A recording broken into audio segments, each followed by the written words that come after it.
Welcome to Inclusion Bites, your sanctuary for bold conversations that spark change. I'm Joanne Lockwood, your guide on this journey of exploration into the heart of inclusion, belonging, and societal transformation. Ever wondered what it truly takes to create a world where everyone not only belongs, but thrives? You're not alone. Join me as we uncover the unseen, challenge the status quo, and share stories that resonate deep within. Ready to dive in? Whether you're sipping your morning coffee or winding down after a long day, let's connect, reflect, and inspire action together. Don't forget, you can be part of the conversation too. Reach out to joe.lockwood@seechangehappen.co.uk to share your insights or to join me on the show. So adjust your earbuds and settle in. It's time to ignite the spark of inclusion with Inclusion Bites. And today is episode 184 with the title, Emotional Agility in Action. And I have the absolute honour and privilege to welcome JD Walter. JD is a learning and development expert helping organisations achieve peak performance by investing in people as humans, not just assets. When I asked JD to describe his superpower, he says his ability to reframe emotional intelligence and resilience as tools for collective empowerment. Hello, JD. Welcome to the show. Thanks, Joanne. It's absolutely a pleasure to be here. I look forward to our conversation today. Yeah. You're based in the US, I believe? Yes, I am in the Sunshine State of Florida, so I'm about as close to the Caribbean as you can get without actually being Caribbean. So Southwest Florida, outside of Naples, and it is sunny and so is that near the Gulf of America? Well, I still call it the Gulf of Mexico, but yes. Yeah. The Gulf. Anyway, the Gulf. It's been the Gulf of Mexico since I was a kid. It's going to stay that way as far as I'm concerned. Yeah. So we had the unfortunate event that the Pope died last week or week before, wasn't it? And his funeral was on Saturday. Mm-hmm. Was that a big thing in America, watching that? I'll be honest, I don't know. I mean, it's in the news. I actually, I try and stay out of the news as much as possible. I try not to kind of fall in line with what everybody's talking about. Wow. Yeah. Fair play. I completely relate to that. There's a lot going on in the news, but probably it's a good segue on to talking about the topic of today, about this resilient emotional intelligence. What got you into this? Where did it all start?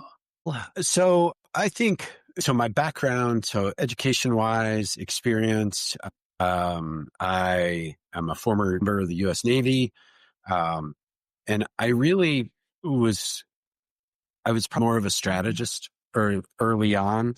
I had more of an interest in how organizations are structured, how work is organized, processes. So I was very, very organization, and I think that experience and that focus, while very beneficial for my career, at some point couldn't resolve what I was sort of dealing with in an organization. So I had a couple of instances where I was running programs, had a large group of individuals working for me, and I wasn't at the time prepared to kind of see the human dynamic clearly. I was so into I can fix this by restructuring. I can fix this by changing the process. We can reallocate work. We can organize in a way. But those things at some point they break down and they don't actually solve what is ultimately happening inside of an organization. And that is people being people, right? I had a very specific situation where I was running a large scale human resource service center at a 20 people, and it was rough with conflict. I lost about 50% of our staff in 6 months. And there was just so much conflict in HR, complaints, et cetera, et cetera. And I'm looking in at this organization and I'm thinking, that's why, how do I even attempt to fix what's happening here? Because it was so much, it was so personal to so many people and the conflict was so heavy. And I brought in several external folks to say, hey, observe this and tell me what you think. And they kept coming back and saying, well, you need to fire your manager, get rid of and I can't, and I couldn't reconcile in my head. I like just getting rid of a couple of managers doesn't change what's ultimately happening. That's too superficial. That's like, that's when you fire the coach from your sports team, right? Because you're not performing well. It's not the coach that's out there on the field. It's the player. So that's who you should be looking at. And so anyway, I decided that I was not going to accept everybody else's perspective, that it was a management problem. And I'm going to dig and I was going to find something more fundamental. And so what I ultimately did was I went back and I sort of reconstructed the whole project from the time we set up the contract, we bid on the work and the contract, and then we started to set it up. And I realized two things very quickly. One, that we hired a bunch of really great subject matter experts and we told them what their job was going to be. But on day one, we asked them to do something different, something not just different, but something they've never done before. So we hired all of these HR professionals who were used to performing transactions, processing work, benefits, payroll, promotions, those sorts of things. And on day what we asked them to do were to build standard operating procedures and processes. And they had never done that. Those things had always been given to them. So that was hurdle number one. We said, hey, come have this job and here's what you're going to do. And then on day one, we pulled the rug out from underneath them and we said, oh, but you have to do this first. So that was the beginning of the vibration. And then secondarily, we had to implement some technology, a ticketing system. None of them had ever worked in a ticketing system before. And now they were not only being burdened with having to learn a system, we were trying to design it as we go. And it was not a very good, our partners weren't. And so we weren't able to build the technology. So that was sort of hurdle two. So you take that and what I realized, I was like, okay, now we've done is we put everybody defensive. They're all afraid if they don't do well, they're going to get fired in this job, and you just extrapolate out the fear. And of course it makes sense to now that everybody's fighting and there's lots of complaints, and it's because everybody's in this heightened state of awareness. And it was in this moment that I really, to get to the light bulb went off and I was like, man, I have got to learn to address organizations differently. And so my wife was doing some doctoral work at the time. She was researching emotional intelligence. She was throwing a lot of stuff at me to read. I did a bunch of, kind of research on my own, read a bunch of books, did a bunch of, academic journals, and finally came to this place where I was like, you know what, I need to completely rethink how I approach organizations. And so that was the switch where I said, okay, I'm a human agent at this point, right? Everything that I do for customer, all about the lived experience of the employees. Ancillarily, organizations are abstractions. They exist on paper, may have buildings, but what makes an organization is the collective of individuals that have come together to do something under that umbrella. So at this point, once I started to understand emotional intelligence and I really started to understand the relationship between human psychology, it really just kind of changed perspective and the experience in conflict zones. And I was interested in the idea of resistance, right? Resistance to collaboration. Why we're so easily exploitable, et cetera, et cetera. Now thinking about resilience as this ability to manage stress, overcome kind of wear and tear of, tension over time. And it really started, like I said,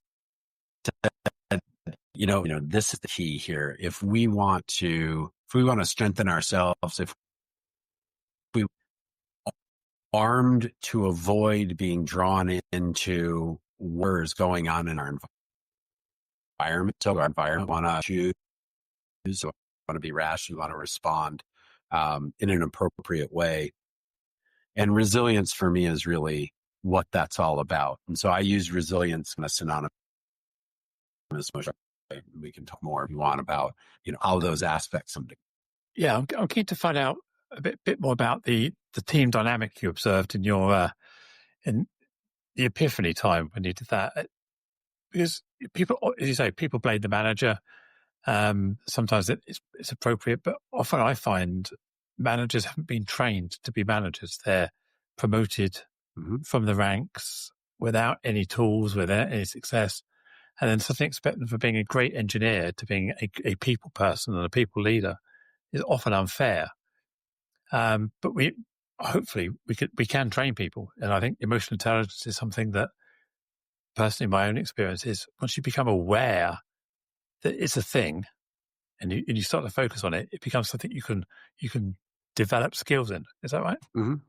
Yeah, absolutely. So I think, there is, so example, right? I'm a great data manager. There's a development, right? Management is a very specific skill set. And we haven't trained to it. And we go, oh, well, okay, what is that? Right? In its to developing managers tends to be this very superficial effort. Oh, we'll be more empathetic. Oh, be a better leader. Okay. Again, I don't know what these things are, right? As concepts. Now you can spell them out. You can put a little poster on the wall, but it doesn't tell me as an individual how to behave. How do I inform my behaviors based on that? What does empathy look like as a behavior? How does empathy show up authentically? And that connection is so, like a superficial, a distraction image. Then if I just would have said, yeah, I don't really care about your personal life, get back, right? Like it's almost like we can deal with that better than this sort of fake caring. And so what I think, when I think about emotional intelligence, what I think is about this capacity to be authentic, but it requires us to be vulnerable, right? So vulnerability, and I always like to mention Patrick Lencioni. He's his 5 behaviors of the team. He lays vulnerability based of building results-oriented team. For me, I act resilience or emotional intelligence as the foundation, because if we don't have the capacity to withstand scrutiny, tension, stress in the environment, we can't actually be vulnerable. Vulnerable is we're actually starting to be authentic. And when we're authentic, now we're building trusted relationships. Patrick says that if you don't get a chance to weigh in, you can't possibly buy in. And he's talking about productive conflict. And we all run away from conflict, but the argument is important because that's how we get to innovation, right? That's how we evolve our organization, into the future. So the ability to authentically connect with people is incredibly important. And it doesn't have to be, the authenticity is more important than sort of the tenacity,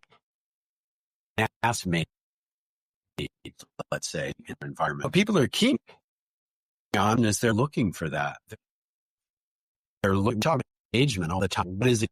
That's an emotional connection to this thing that I'm doing. And we have programs like, oh, hey, we have fun.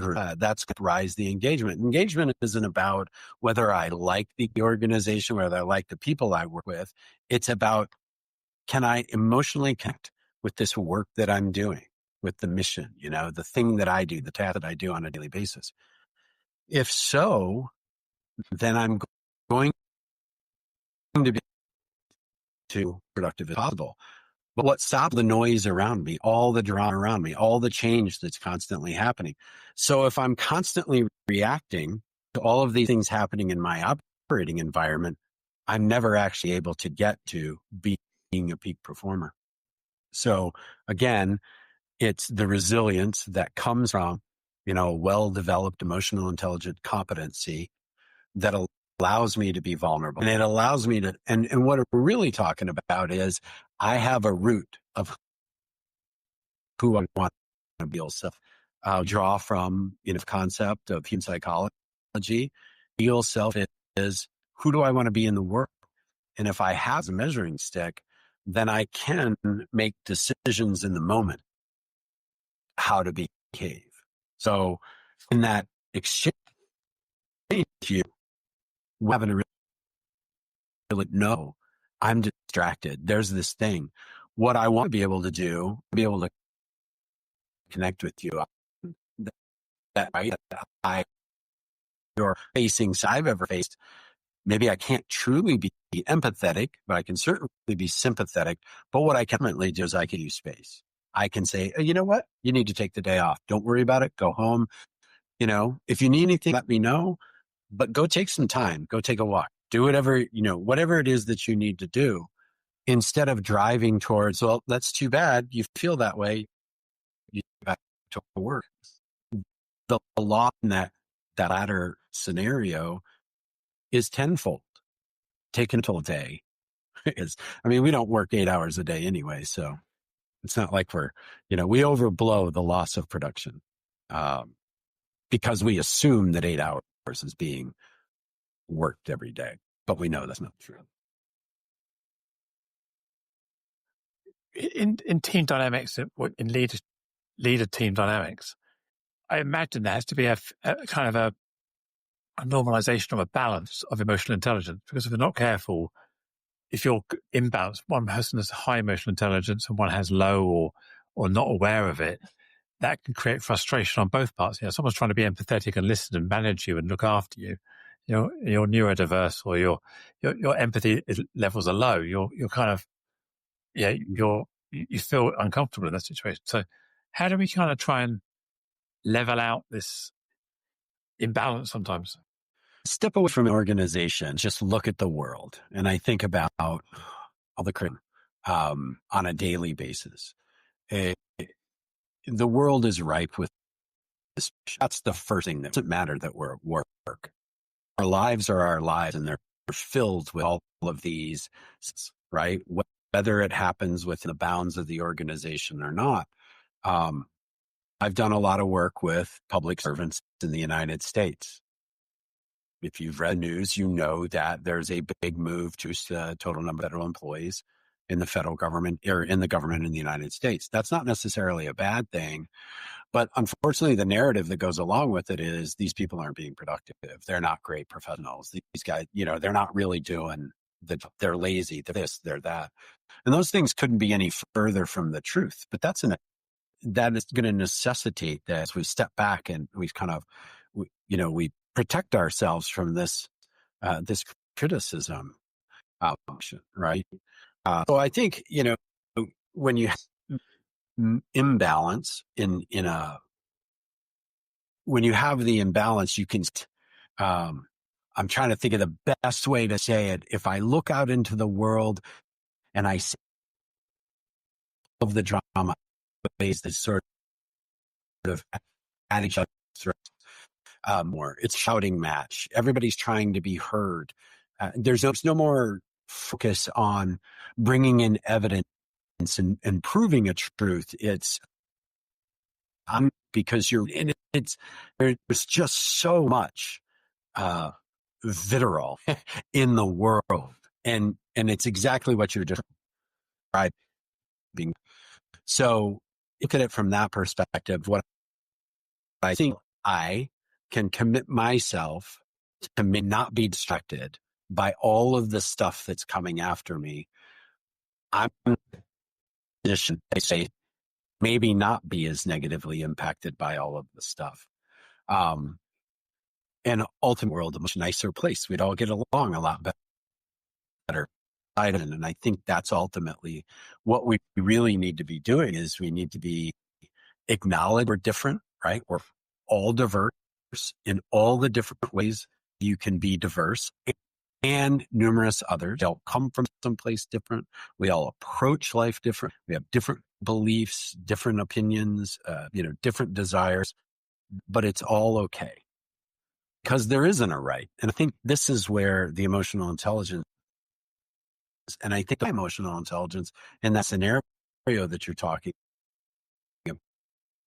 about,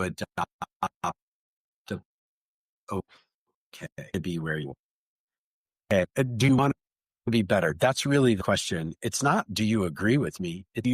What are you shooting for in your life? What is your goal? What is your ideal? Where are you trying to get to? Who are you trying to be as a human being? Let me help you realize that.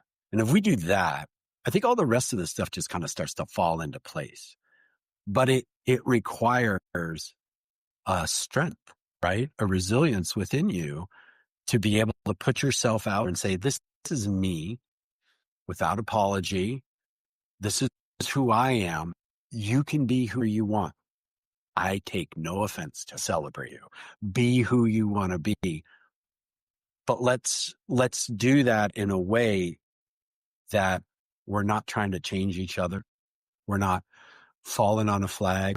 We're not saying, well, your only is only good if. Go back to that ideal self idea. What that is all about is decide who we want to be as individuals. How do I want to show up in the world? How do I want people to experience me? If that's the most important, and frankly, the only measuring stick that will matter to us, because everything else is an abstraction. Everything else is some third-party creation. The ideas of success that are printed in magazines, the commercial TV, the political rhetoric, everything that goes on is driving towards, no, I have the answer and you need to follow me. And it's not about following people. It's about being authentic. And that is right. We live in a world where a lot of the communication we do these days is asynchronous. Social media, we're hiding behind keyboards, we're sending a message. That message then travels through space and time and someone will read it and then reply or not or whatever. But in human evolution, most of our communications was all synchronous. We were talking to a person with a person. We could judge their reactions. We could judge their feelings. We could judge their state, what they were doing. Whereas now we've got no idea where the person is at the other end, what they're doing, what they're thinking of, what their emotional state is, what their happiness quotient is, whatever. And we're sending this message and they interpret it in a completely different way, often which is intended, or we don't have consequence in what we say anymore. Is that part of the problem we're getting here? Yeah, I think so. I think it's a desire to interpret what somebody is saying, and I don't know. I would probably argue that we've lost some of our command, the ability to speak clearly, concisely, to say exactly what I mean without an agenda. If I tell you you're not here in Florida, but the sun is shining today and it's 85 degrees. Okay, you can go look on Weather Channel or whatever app and find out if that's true or not. It's an easy piece of information for us to then have a conversation about. But if I say the weather, it's not about facts anymore. Facts get or proving that's an opinion. So what happens is we default to opinion much more than actually just exchanging bits of data that we want to then comment on or talk about, address. So what happens, instead of saying, like, using my silly little weather analogy, instead of just 85 degrees, we typically use things with an adjective. My person, you do agree with. So I have to convince you the weather's better here. It is the point of that. It doesn't change anything in the world, right? It just makes us feel better because somebody agreed with us, potentially. all of this goes back to this idea, right, of resilience, where it's like, I don't have to be right. No one has to agree. I'm perfectly okay in this world if absolutely nobody agrees with me.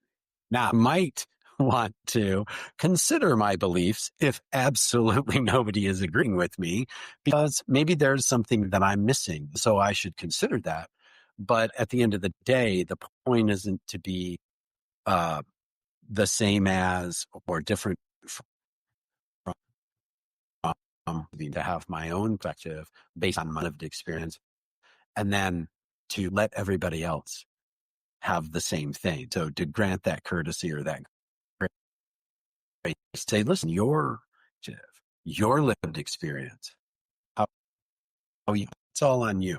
If you need it, I'm not here because who am I to make the rules, right?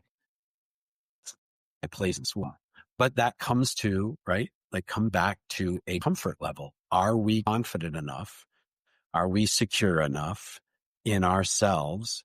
Can we, positively overcome that we have? I'm afraid of not being liked. Okay. That's the thing we need to understand, right? And is the thing that you're putting out there to try and get people to like you, is that authentic to you? Or is that kind of what you grabbed? Because I think people like people like this. So, people all get a sports. People like people that, make six figures. So I'll go get a job that makes six figures or whatever it happens to be. I think in the world, if I sit back and I'm completely selfish observation of the world, we're so concerned about not fitting in, right? We're so afraid of not being accepted. We're so afraid of somebody not, wanting to give us the job, not doing well enough in school, fill in the blanks of whatever it is, that we subordinate all of our kind of hopes and dreams for ourselves as people. And we say, okay, well, this is what's going to sell, right? And so that's it. That's who we become. In psychology, this is called incongruence, where the ideal self and the realized self are not aligned. For me, that's what I would say happiness. Happiness is alignment between the ideal self and the realized self. If you are at least on the track to becoming that person that you want to be, showing up the way you want to show up, having people experience you the way you want to be experienced, then I think everything's okay. And all the other stuff doesn't matter quite as much. But we live in a world that is very much driven towards what somebody else thinks we should want, have, or do. And often it's motivated by their own greed to line their own pocket, sell their cars, get us to give to their special cause, elect them to office, whatever it happens to be. And we don't want to. We live in this. I was going to say, we live in this hyper-connected world now. So again, going back to our primeval days or prehistoric days, if we were isolated in our views in our small little village group, we were pretty isolated in our views. We would homogenize around the majority for safety and protection.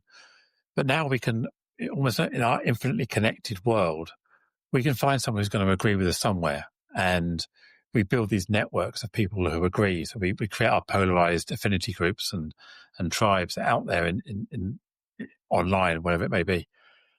That means that we don't have any sort of human bounds on the validity of these ideas or the trying to work out what tolerance is, and we become very intolerant of difference. And you're saying we become polarized, and it's too easy now to fit in an us versus you. I'm right, you're wrong, because everybody behind me says I'm right, and that's what's propagating this kind of conflict we have in the world now, in my belief. Yeah, absolutely. I think So to go back to that, let's go right back to the very beginning. What are the defining attributes of humans, right? There's hierarchy, right? Someone has to be in charge. Someone has to be accountable for the decision. We want to live in this beautiful, idealistic, dream world where we all get a say, but that's not the truth. That's not, as a species, it's never been that way. Yes, there is an opportunity to contribute. Yes, there is an opportunity to weigh in. But at the end of the day, someone has to be accountable, right? Someone has to make the final decision. So hierarchy is always going to be a part of who we are as a species. So is division of labor. We can't all be warriors, right? Some of us have to be berry pickers. But guess what? Those berries are vital to our nutrition, and we can't just eat the animals that we've killed, right? Like as an animal, we need multitude of nutrients, and they need to come from different sources. And so if we want to maintain health and wellness and be able to continue to propagating the species, that berry pickers, I think early on we understood divisions of labor much more intimately and much more rationally. Rise of mass agriculture in the Mesopotamian Valley, the advent of leisure time, the rise of the arts, and now we have this like competition for what's most important, what brings the most value. And that's where we are. Now it's a competition. It's not about the thing anymore. It's just about winning. It's just about the competition. It's about being right. I think that the human species' most significant competitive advantage is our ability to collaborate. We are a social animal. Collaboration is the key to our evolution. We talk about it incessantly these days, particularly in a business environment. Oh, collaboration is the key to success. Yes, it is. If we're so lost in the end of the collaboration, we miss the value of the collaboration, because that's not collaboration anymore. That's exploitation. No, be on my team, think my way, do what I say to do, and then this is what we're going to achieve. And isn't that great? Look, we're going to raise the trophy. Okay, hold on. I'm not interested in the trophy. Right? Because it's not about why are we here together. It's not about the value of collaboration. It's about the output. And the output is ultimately, it's incredibly selfish. Someone wants it. Now, there's a mistake where we say, oh, well, that's the problem with hierarchy. No. Hierarchy isn't the problem. It's that someone has defined the outcome, and now we're all being forced to buy into that, rather than saying, what do we want to accomplish together? Hey, let's get together. Now we're this group. What do we want to accomplish together? Well, I want to do this. Okay, I want to do that. All right. Well, let's work on this. Let's find the common thing that we can go do together. And then the value of the collaboration is in the collaboration, because of the power that it gives us as individuals to achieve something. So I wonder, I think ultimately when I think about collaboration now, I love that we talk about it so much, but I don't think we understand what it really means. I think we assume, unfortunately, that collaboration is, no, we're all on the same team. We've all agreed to be on this team, and this is what we're doing. But we don't spend the time and the energy along the way to make sure everybody is being heard, that everybody's being able to, given an opportunity to weigh in and ultimately contribute to the collaboration, which again is more important than the outcome itself. You used the word trust a few times and authenticity, and the challenge sometimes is being able to let your guard down, isn't it? We talked about this, wanting to be right, wanting to have your own opinion, building a tribe. How can we lower our defenses sufficiently to be able to listen to another perspective? Because that's the challenge we've got to do with the emotional intelligence and resilience. We've got to have enough self-confidence in our own beliefs or our own arguments or our own why to be able to entertain finding out about someone else's why, because otherwise it will just be seen as I'm letting you attack me. So how can I create a safe space for me to engage with you that has different opinions or different views, well, I don't feel that I'm going to be, I don't know, set upon. I wonder sometimes if we maybe hold our beliefs a little too hard, too close to, white knuckle in these beliefs of whatever they happen to be. So it becomes very difficult to be curious if our identity is so rooted in this one thing and I can't let it go. Oh my God, what if I'm wrong? I'm wrong. Evolution is all about change. We talk about this is like everything we talk about in business now. It's all about accommodating change because change is constant. The markets are volatile. The pace of change is increasing, et cetera, et cetera. It's just ramping up, but it's not a new phenomenon. Change is innate in the universe. I mean, tension is natural. That's what keeps the universe together. It's what keeps our bodies together. So some tension is good. It's about the fear of changing our mind because of the perception that we think, oh, if I change my mind, someone's going to look at me and they're going to criticize me. They're going to say, hey, you used to think A, now you think B. Well, there's absolutely nothing wrong with changing your mind. There's nothing wrong with adopting a different position. There's nothing wrong with living a life, having experiences, taking in information, being curious, engaging with other people, and coming to a new way of thinking, right? History is replete with these wonderful examples of people who started out on a very disruptive way of thinking. White supremacists, right? Let's just take this as an example. Someone who is a hardcore white supremacist. They're a member of, white supremacist groups, and they are all about this. And then over time and through experience, they come to realize that there's an error in the logic of their thought, right? And they come and they meet people and they engage with people and they find that there's this wonderful energy. If they take that old way of thinking and they put it on the shelf and they say, I'm going to adopt a new way. But what happens in that instance? And that person is now ostracized from every community that they were ever a part of. And the people that they're leaving behind aren't mad because they've lost a member. They're mad and they're afraid because the individual that had the courage to step away and say, I'm going to change my mind is now a threat. And that's the way we're perceiving it. Now we're saying, oh, I can't think this way anymore. Because I could be wrong. We're so afraid of not being the same start to finish. And it is antithetical to life, to, being a human being, right? The whole universe changes on a daily basis. I got a sunburn the other day. Layers of skin are peeling off my shoulder. That is me changing. My biology is fundamentally changing. There's no way to stop it. So I think we're lost in this space where we're so afraid of the possibility of change, right? That we fight and resist everything. But if we didn't, we would be freed to just experience this big, beautiful, wonderful life in I think, an open and honest way that we wouldn't be afraid because somebody looks different from us or somebody thinks different from us or somebody wants, I want income tax. No, so I don't want income tax. Okay. Well, it's not, there's a conversation to be had about that topic, that thing, but that shouldn't be the defining factor of who we are as individuals. And that shouldn't create an impasse necessarily for us to not be able to get along. That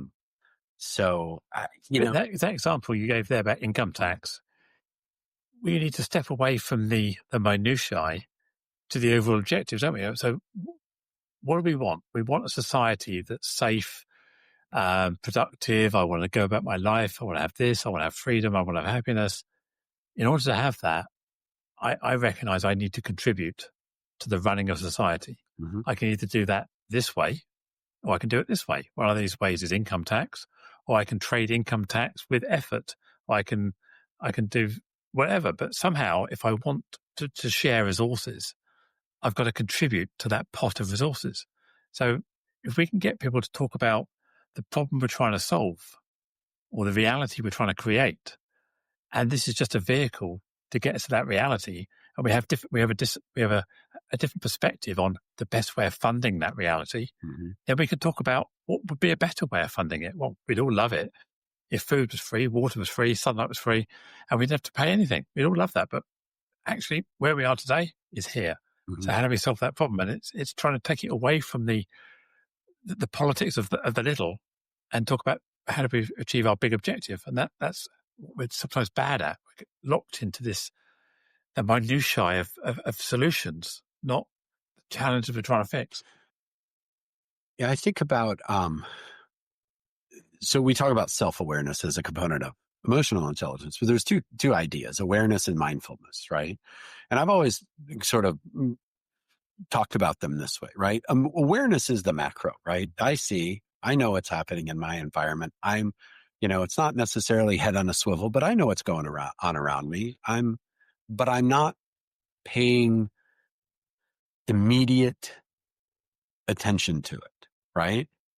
I know I'm walking up to a corner and there's cars, there's traffic on this corner. I'm not looking at every car coming down the road, but I'm aware that there's traffic and I know that I need to stop at the corner and make sure that the road is cleared so I can cross it.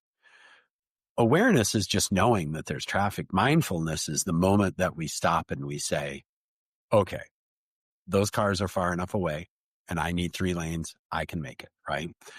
I bring this up because I think that's what happens. What you're talking about is we are so lost in the weeds. You said minutia, but we are so focused in the micro, as if the micro is the thing that, tips the needle to success or failure.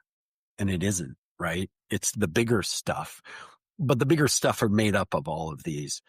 But we get so wrapped around the axle about one issue. And this is politics in a nutshell, right? There are those that have taken up an issue and subordinate everything else. I like guns. I vote solely. I do, but I don't vote. I'm using this as an example. I like guns and I will only vote for somebody that is pro-gun. Okay. But what about all the other ways that they think about things? Why are we willing to say it's okay? All right. This guy is going to fight for guns, but doesn't like anybody that's not straight white male. Okay. Well, I can't get behind that, right? I can't subordinate, one to the other. These two are very, very different things. They're not related, but we've created a system where they become related because they're all in somebody's platform. And we have to distill all of our beliefs down to left or right, liberal or, conservative, Republican or Democrat in this country anyway. And there's no way to exist in that sphere called politics if you aren't going to live in the binary, and I'm not. I'm like, I refuse to join anything. I'm not a joiner because I am confident that no matter what I join, at some point I will disagree with. And that is something that I'm not going to try and reconcile. I can't join a political party. I'm not going to follow. I struggle with people's agendas. Like, you shouldn't tell me everything that you feel right up front. No, your job is to represent me. What we should be doing is we should say, guns. Let's talk about guns. Okay. In a vacuum, this is guns. Here's how we think. Done. Move on. Here's what we think about income tax. But instead, it all gets lumped together. So politics is really, these agendas, they're stew.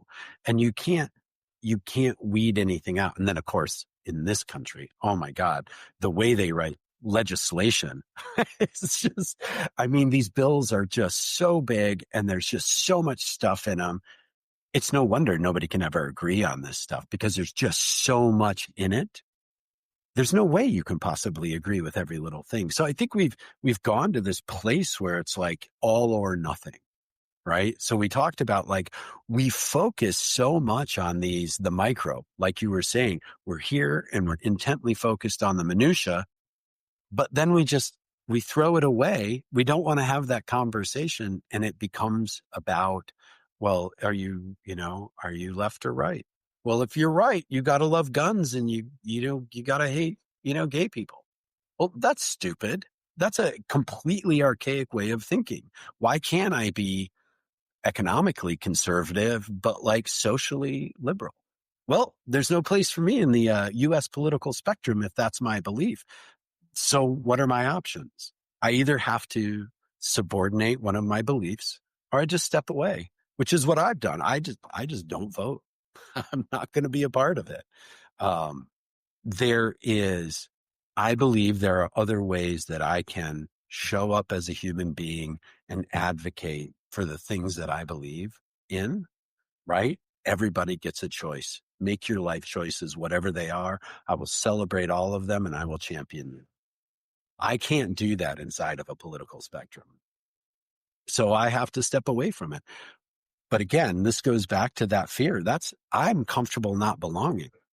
But if we're afraid of being alone, if we're afraid of being out here on the fringes and not a part of the in-group, we're never going to be honest with ourselves, about what we really want and who we really are and how we really want to show up. So we're constantly being manipulated and drawn into somebody else's argument.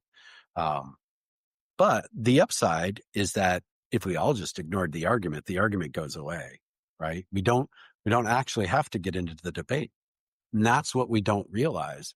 I think often there are those that say, well, you have to have an opinion. No, I don't. I don't actually have to have an opinion on everything.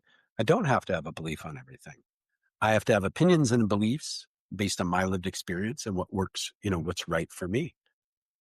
But to do that, I have to concede that you get the same thing. So that's what liberty really is all about. And I've kind of gone down a rabbit hole here, but the very idea of liberty I find fascinating because liberty says that I get to make all my own decisions.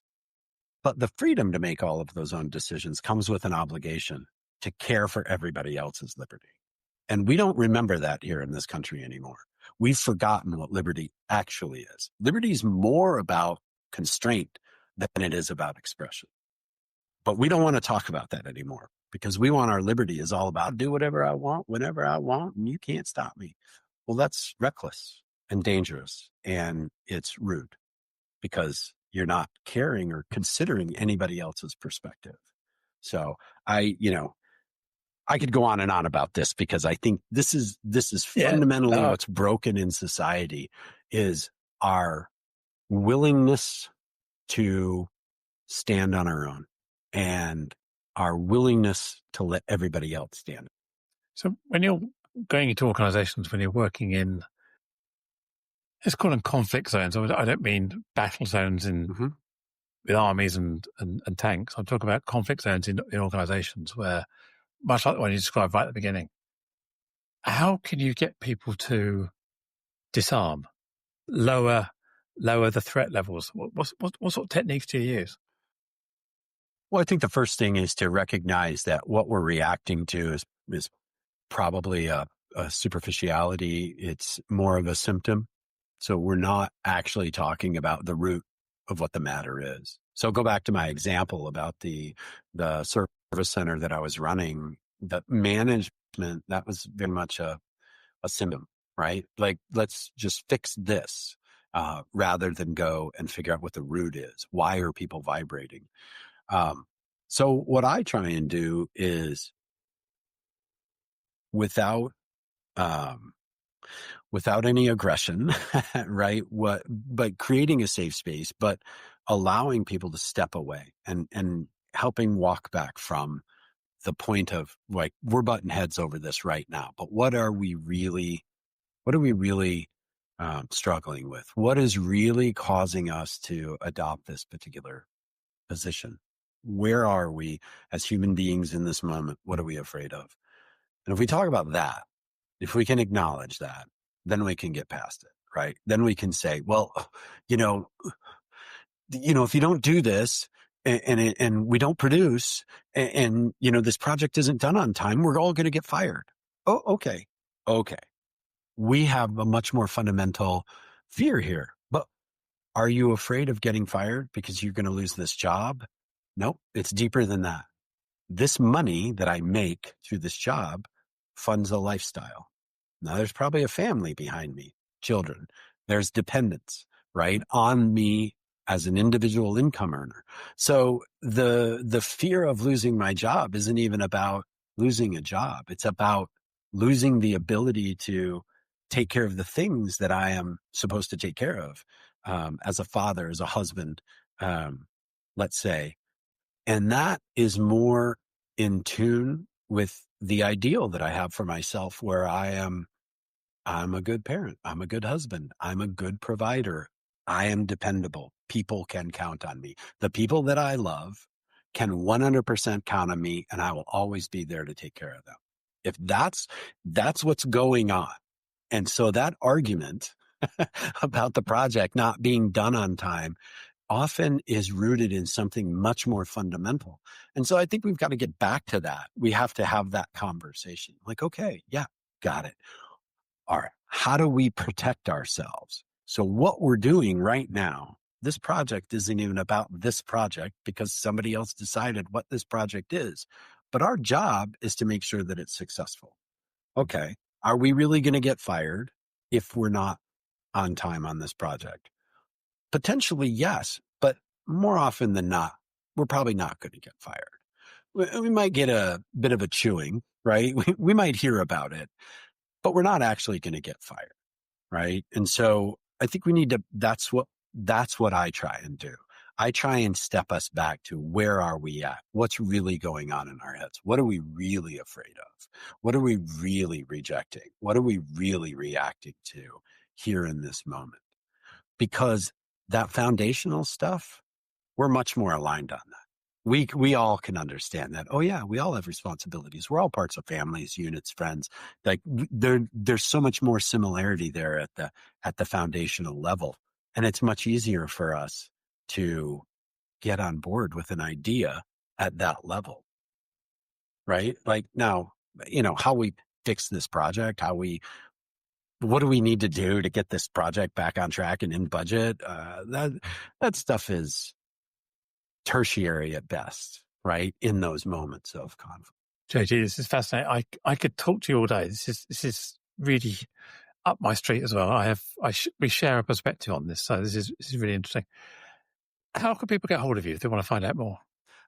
Check out my website. It's Walteric, WALTERIC.com. There's a way to chat with me through there. Send me a note, and I'd love to talk about anything and everything. From a business perspective, right? Like we're really focused on the learning and development components of an organization, and our orientation is towards the human skills. So emotional intelligence, leadership, strategic thinking, team building, those kind of competencies. But we're, at the end of the day, why we do this is really about how do we help improve the lived experience of our fellow human beings. We do it through the lens of an organization because we all show up in organizations and it's this commonality, but it's broken. It's broken across the board. There are no perfect organizations. There never will be because perfect can't be achieved, but we can make them better. But we make them better by recognizing our own humanity and allowing others' humanity to show up in those environments as well, and stop subordinating our humanness to this abstraction called, company X.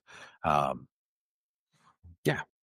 Amazing. JD, thank you so much.